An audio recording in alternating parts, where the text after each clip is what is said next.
अन्य भी जगह जगह संयम के बारे में व्याख्यान मिलता है। देश संयम और सकल संयम। जब हम चरणानी योग देखते हैं तो उसमें दो प्रकार से संयम के बारे में वर्णन आता है।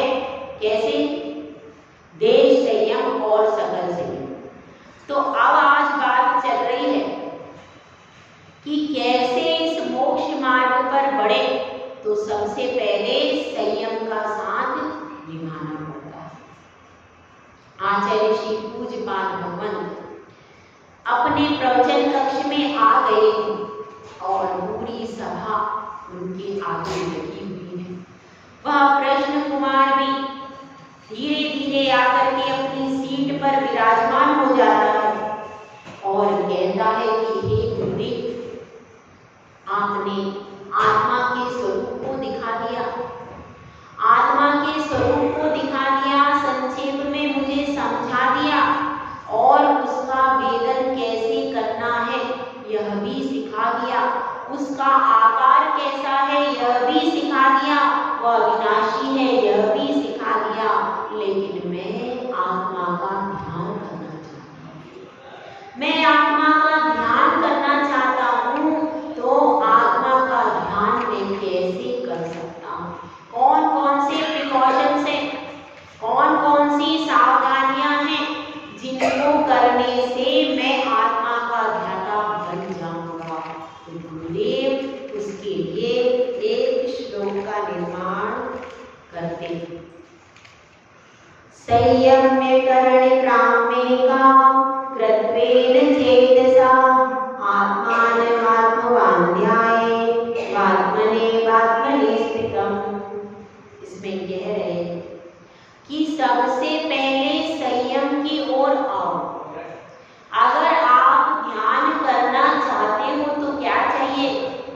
संयम चाहिए। और संयम किसके ऊपर चाहिए? करण ग्राम। करण का अर्थ होगा क्या? 5 इंद्रियों को करण की संज्ञा दी गई है। 5 इंद्रियां मतलब स्पर्शन, रसना, घ्राण, चक्षु और कर्म। ये 5 इंद्रियां हैं। ये क्या है? यह करण ग्राम इसकी संज्ञा दी गई है। तो ये 5 इंद्रियों को करण कहा गया है क्योंकि इनके निमित्त से सारे कार्य होते देखे जाते हैं। और इनको क्या करना है? इनको मेका कृत्वेन तेजसा मतलब, और चेतसा का अर्थ क्या होता है? मन। 5 इंद्रियां और चेतसा मतलब मन। एकाग्रत्वेन, इन सबको एकाग्र करो। 5 इंद्रियों को एकाग्र करो और मन को भी एकाग्र करो। एकाग्र करके क्या करना है?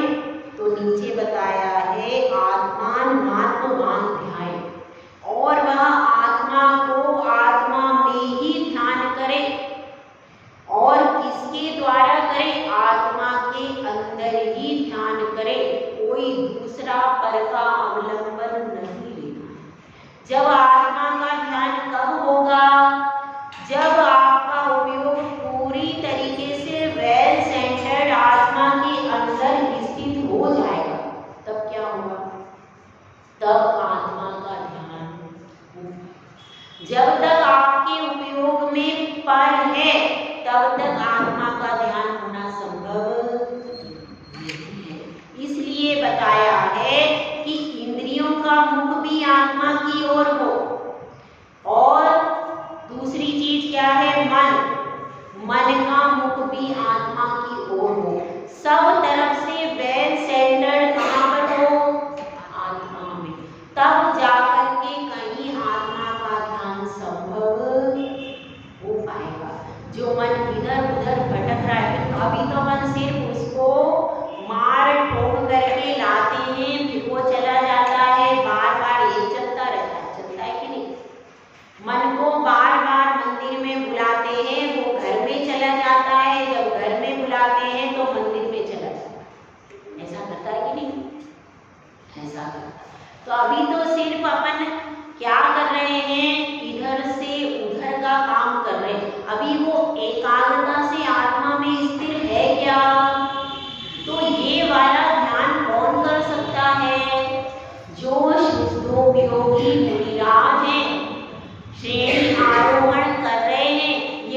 ही बस की बात है, क्योंकि आपका तो मन और इंद्रियां प्रति समय चंचल है। तो उस अवस्था में आप उनको पूर्ण, जहां पर इंद्रियां और मन पूर्ण संयम में लिखा है, मतलब क्या, इंद्रियां और मन पूर्ण संयमित हो, यानी ऐसे बैठे कि एक पलक भी ना हिले, बिल्कुल स्थिर। कौन सी स्थिति है वो? जिन अथिर मुद्रा देख मृगगणी उपल खाज खुजावते। 6 डाला में आया, जिनकी स्थिर मुद्रा देख करके मृगगण उस पर से अपनी खाज को दूर करते, वो स्थिति होगी कि वो शरीर से भी इतने निष्प्रय हो गए हैं कि केवल उनका उपयोग कहाँ पर है? आत्मा में उपयोग है। इसीलिए श्रावक को ध्यान नहीं होता। क्यों नहीं होता? इसलिए आर्द्र रौद्र हो सकता है, धर्म हो सकता है, लेकिन शुक्ल ध्यान नहीं होता।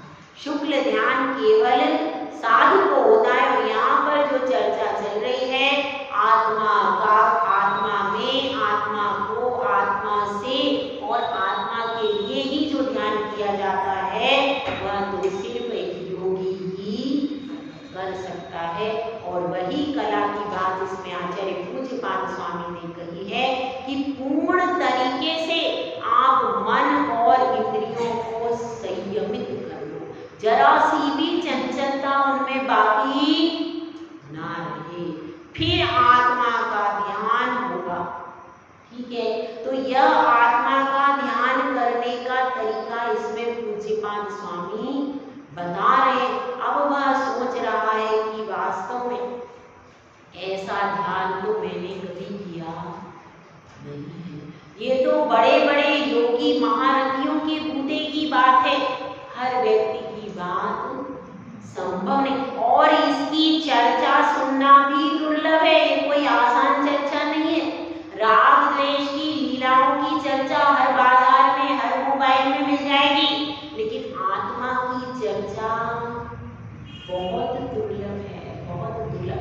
तो ये चर्चा भी सुनना बड़ा दुर्लभ है। तो ऐसा वह विचार कर रहा है, और ऐसा विचार करते करते वह सोच रहा है, ऐसी दुर्लभ आत्मा को मैं क्यों नहीं ध्यान करूं? वह दिन कब आए जब मैं मुनि बनूं और इस आत्मा को ध्यान करूं। ऐसा मन में कुछ उल्लास बढ़ना चाहिए कि हम कब मुनि बने, हम कब आरिका बने और अपनी आत्मा का ध्यान करें। जय बोला, जय सुंदर सा